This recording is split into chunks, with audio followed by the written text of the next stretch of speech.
Hi friends, எல்லோரும் எப்படி இருக்கீங்க? நல்லா இருக்கீங்களா? நேற்று பெஞ்ச மழைக்கு இந்த செடி சாஞ்சு விழுந்துருச்சு. இந்த செடியோட நேம் தெரிஞ்சால் கமெண்ட் பண்ணுங்கள். அதுக்கப்புறம் மறுபடியும் நாங்கள் 2 மாதத்துக்கு முன்னாடி ஒரு கிழங்கு போட்டிருந்தோம். அது பார்த்தீங்கன்னா இன்றைக்கி முளைச்சி வெளியே வந்திருக்கு. பார்க்குறக்கே சந்தோஷமாக இருந்துச்சு. நல்லா பர்பிள் கலரில் அவ்வளோ அழகாக இருந்துச்சு. வளர வளர கலர் மாறிடும். இது என்ன செடின்னா வள்ளிக்கிழங்குன்னு சொல்லுவாங்கள்ல, வெத்தலைக்கிழங்கு செடி, அந்த செடி தான் அது. அதுக்கப்புறம் போய் டீ சாப்பிட்டுட்டு நேரம் அதுக்கப்புறம் ஒரு சொட்டு டீ சாப்பிட்டுட்டு மறுபடியும் தண்ணி வந்துடுச்சு வீட்டில். டெய்லி ஊர்லேருந்து திறந்துடுவாங்க, அந்த தண்ணியை பிடிச்சிக்கிட்டா அதுக்கப்புறம் தண்ணி எங்கேயும் கிடைக்காது. வீட்டில் போரும் போடலை.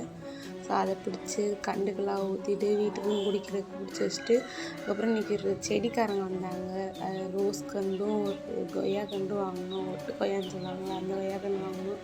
நாங்களும் வாங்கி தான் வைக்கிறோம். கொய்யா கன்று வேணும் ஆசையாக வாங்கி தான் வைக்கிறோம். ஆனால் ஒன்றுமே வந்த பாடு இல்லை.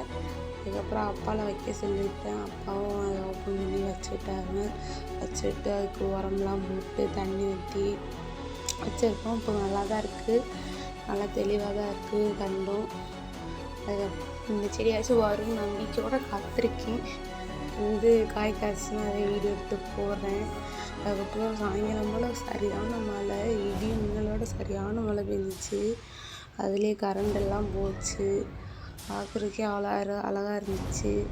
இது அப்படியே சுட சுட ஏதாவது சாப்பிடணும் போல் இருந்துச்சு. பட் எதுவுமே இல்லை. அதுக்கப்புறம் மறுபடியும் மழை நின்ற பின்னாடி காய்கறி வந்ததுக்கு முன்னாடி காய்கறி வாங்கினேன். காய்கறி வாங்கி வச்சா 5 காய்கறி தான் வாங்கினேன். அதுக்கே 150 ரூபா வந்துச்சு. வெங்காயம் 1 கிலோ, தக்காளி 2 கிலோ, காலிஃப்ளவரு, பச்சை மிளகா, சௌச்சோ, இந்த காய் தான் வாங்கினேன். அதுக்கப்புறம் நான் கேட்டது கடவுளுக்கு எதுவும் கேட்டுருச்சேன்னு தெரியல. அப்பா ஃபிஷ் எடுத்துகிட்டு வந்தாங்க. அதுக்கப்புறம் அதையும் பொரித்து குழம்பு வச்சு சாப்பிட்டுட்டு முடிச்சிட்டோம். எல்லாருக்கும் இந்த வீடியோ பிடிச்சிருந்தா லைக் பண்ணுங்கள், ஷேர் பண்ணுங்கள், சப்ஸ்கிரைப் பண்ணுங்கள். லைக் பண்ணிவிட்டு சப்ஸ்கிரைப் பண்ணுங்கள். என்னோடய ஃபேஸ் காட்டி வீடியோ போடணும் அப்படின்னா 500 லைக்கும் 500 சப்ஸ்கிரைபர் வந்தால் கண்டிப்பாக நான் ஃபேஸ் காட்டி வீடியோ போடுறேன். ப்ளீஸ் சப்ஸ்கிரைப் பண்ணிக்கோங்க. Thank you so much.